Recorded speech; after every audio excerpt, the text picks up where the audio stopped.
crazy and went reckless and was just making the most wildest accusations that you can imagine. But why did Al Sharpton pick on Stephen Pagonis? Okay? According to Edwin Garcia, who was a close friend of Pagonis, and he was also a police officer, Pagonis admitted to him that he was in that vicinity of the bus stop when Tawana Broly got off. And he told Edwin Garcia that he had just left a topless bar in that area. Now, when Pagonis was questioned about this, he told the police, and he testified on oath on a grand jury at the defamation trial, that he was home with his fiancée, who he married right before the defamation trial started, so she couldn't testify. She didn't testify on his behalf or against him. She also separated from him soon after the trial. But he had claimed that early in the evening he was home with his fiancée and with his parents. Nobody took the witness stand to support this alibi.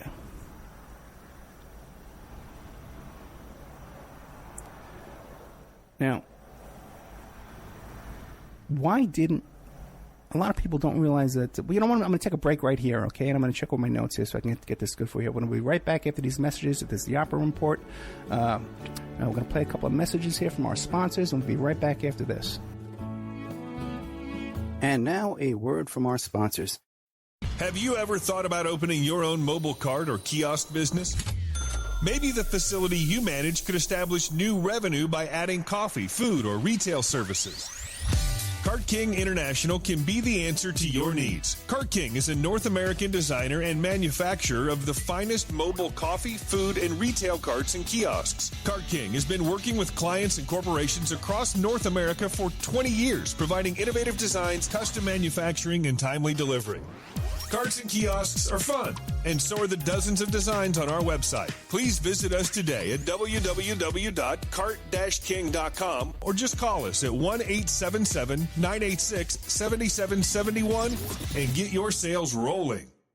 Thank you so much for listening to the Opperman Report. I want to welcome all our new listeners at WWPR 1490 AM in the Tampa Bay area. We're brand new down here. We're getting a nice warm welcome. We have great advertising opportunities for local sponsors, local businesses, but also international websites and international companies too on our other stations in California, Nevada, Utah, and on the internet worldwide. But down here in Tampa Bay, Florida, we have some great opportunities for you to come in and get very, very affordable advertising rates. Get a hold of me at oppermanreport@gmail.com and we'll cut you a good deal. PureSoapFlakes.com, 218-568-2525. Have you ever heard of Castile Soap? Pure Soap Flake Company handcrafts fine soap bars, laundry powder, and concentrated soap flakes using organic vegetable oils from their northern Minnesota facility. Bathe your body and wash your clothes with pure soap products that are free of fragrance, GMOs, palm oil, sodium lauryl sulfate, and synthetic additives. Keep it clean, folks. Pure Soap Flake Company products are kind to living creatures and sensitive skin, safe for drains and waterways, and work great in high-efficiency washers and top and front-loading machines. They have a little promotion going on. Contact them to order some soap. Mention the Opperman Report. You're going to get a free gift. They're going to send a little extra soap, travel size, soap bars and laundry soap, cleaning soap flakes. I've been using that stuff all day long today. Great stuff. Order today at puresoapflakes.com or give them a call, 218-568-2525, 218-568-2525. Pure Soap Flake Company is a proud member of the Handcrafted Soap and Cosmetic Guild. The Opperman Report is brought to you by Aquadam.net. You can give them a call at 707-764-2119. A flooded home is never easy to deal with. You're left with the mess to clean up, the insurance companies to deal with, and not to mention all the memories, the precious memories that are lost in the flood. You can never replace those. And Aquadam can be a tool in your arsenal to protect your home and property from the floodwaters. The cofferdam is filled with water to control water and is reusable as long as it's taken care of. It can protect your home or business from rising floodwaters like a dam, but without the beavers. It can also be used in construction. If you need an area to be dewatered, an Aquadam can do the job. An Aquadam was used at SeaWorld in Orlando for the Mako roller coaster ride during the coaster's construction by dewatering the work area. An Aquadam is now dewatering the work area at San Antonio SeaWorld for their newest roller coaster ride. An Aquadam has been used in many construction projects all around the U.S. and all around the world. Now give Aquadam a call, 707-764-2119. You can look them up online at aquadam.net. You can find them on Facebook at Aquadam Inc. You call them up, you email them, you tell them Ed Opperman sent you, and they're going to take 10% off the price. Aquadam.net, 707-764-2119. It's the Opperman Report. And now, here is investigator Ed Opperman. So welcome back to the Opperman Report. Now, we had left off, we were talking about Tawana Brawley. And there's so much stuff with that Tawana Brawley case because that's kind of what knocked Al Sharpton off the rails. And if you noticed, the Tawana Brawley case was the first time he ever started calling for the federal government to come in and take over an investigation. Most people are on the impression that Tawana Brawley lied, and that's why they lost this lawsuit. But there's so many things here that went on. First of all, we know she was raped, okay? Because she was taken to a female gynecologist in Orange County, New York, and she diagnosed Tawana Brawley as being raped. Tawana Brawley did cooperate with investigators at first, and she spoke to a female FBI agent. It turned out later on that we found out this female FBI agent was a girlfriend of Pagoda's. By the way, the crew that was involved in this whole thing, man, investigating this case and suppressing all this stuff was Elliot Spitzer, okay, Governor Mario Cuomo, Robert Abrams, and Mayor Rudolph Giuliani, who was at the time the U.S. Attorney General in 1987, you know? So how did all these accusations come out against Pagonis and all this stuff? What was it? Well, Tawana Brawley had given a description of a guy, and it fit the description of a man named Henry Chris Jr., who was a police officer in Dutchess County. And he was a friend of Pagonis. As a matter of fact, Pagonis was the last person to see this man alive. Could have been within hours. Okay, now they had claimed that this guy Chris had committed suicide, but later on it was ruled that it was a homicide. Okay, so there was all kinds of shenanigans with that. So, but my point is, though, with the whole thing is, there's just so many details you have to look into with the Tawana Brawley case, because it was the downfall of Al Sharpton. He did kind of go off the rails, making all these wild accusations. But there was so much weird suspicion. His girlfriend being the FBI agent who interrogated Tawana Brawley. His friend commits suicide, hours after seeing him. Then we find out maybe it was a murder. So there was a lot of reasons to look into this. This wasn't as outlandish. There was a rape that took place. There's no doubt about that, because she was examined by a doctor. Okay.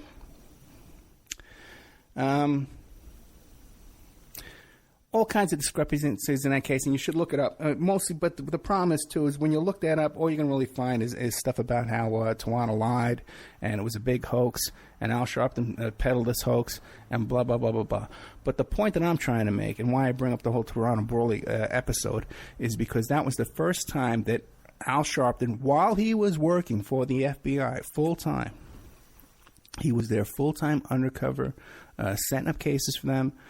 He was at the same time calling for the federal government to come in and take over this investigation. And that's something new that started in his career that he's done ever since.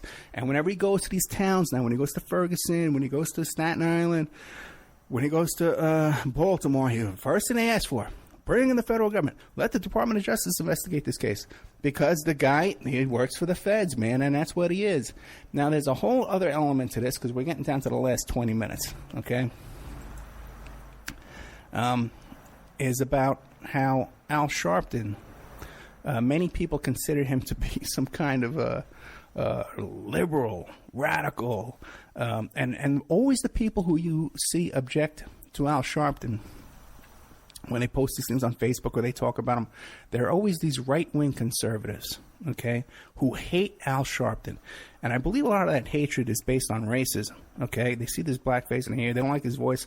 They don't like the fact that he's talking up against cops. But they don't realize, okay, that Al Sharpton, since the 80s at least, okay, has been working for the Republicans. He's been working for the Republican Party, guys.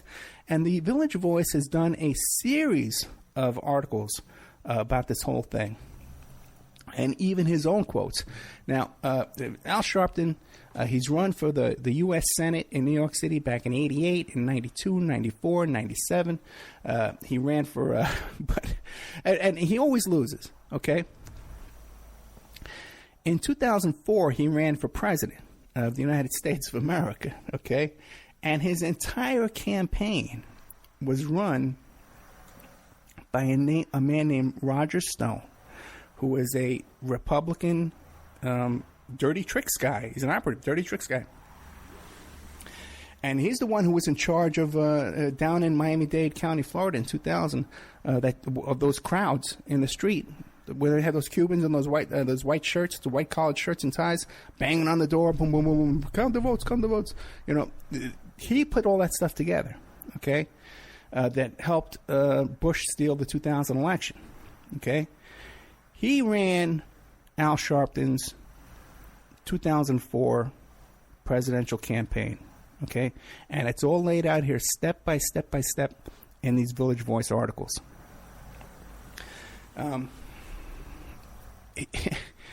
And he funded it from his own credit card. See, because what happened is that he, in order to get matching funds from the Democratic Party, you have to have 5,000 in donations from each state, and then the Democratic Party is forced to match those funds, and that's how you get that money. And it was Stone that put all that together for him. He staffed it, he financed it, and he organized it, and he ran it.